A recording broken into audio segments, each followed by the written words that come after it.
क्रांती news, आवाज सर्वसामान्यांचा। चोरी करताना चोराला पकडले रंगेहात, नागरिकांना चोप देत केले पोलिसांच्या स्वाधीन। चुंचाळे एमआयडीसी पोलीस ठाणे हद्दीत गेल्या काही दिवसापासून चोरीच्या घटनांमध्ये वाढ झाल्याचे चित्र आहे। अवघ्या 3 दिवसांपूर्वी पाटील पार्क परिसरात 2 ठिकाणी घरफोडीच्या घटना घडल्या होत्या। या पार्श्वभूमीवर आज दिनांक 6 फेब्रुवारी रोजी वरचे चुंचाळे येथील पाण्याच्या टाकी शेजारी पिठाच्या गिरणीसमोर असलेल्या एका इमारतीत दुपारी 2 ते 2:30 वाजेच्या सुमारास चोरीचा प्रयत्न उघडकीस आलाय। सदर इमारतीच्या दुसऱ्या मजल्यावरील एका फ्लॅटमध्ये अज्ञात चोराने दरवाजाचा लॉक तोडून आत प्रवेश केला। त्याच वेळी घरमालक बाहेरून घरी आले। दरवाजा उघडा दिसताच त्यांनी घरात प्रवेश केला असता घरामध्ये एक अनोळखी व्यक्ती आढळून आली।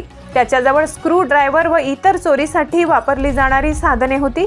तो कपाटात चोरीच्या उद्देशाने सामान शोधत असल्याचे स्पष्ट झाले। घरमालकांनी तात्काळ आजूबाजूच्या नागरिकांना माहिती दिली। नागरिकांनी तत्परता दाखवत संबंधित चोराला ताब्यात घेतले।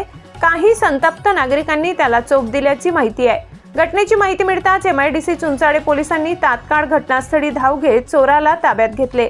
सदर आरोपीस अटक करण्यात आली असून पुढील तपास सुरू आहे।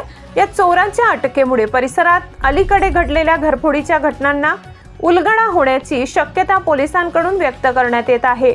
महाराष्ट्र क्रांती न्यूज मुख्य संपादक प्रकाश बागुल, अंबड, नाशिक। नवीन बातम्या पाहण्यासाठी आमच्या महाराष्ट्र क्रांती न्यूज या YouTube चॅनलला लाईक करा, सबस्क्राईब करा आणि बेल आयकॉनला प्रेस करा।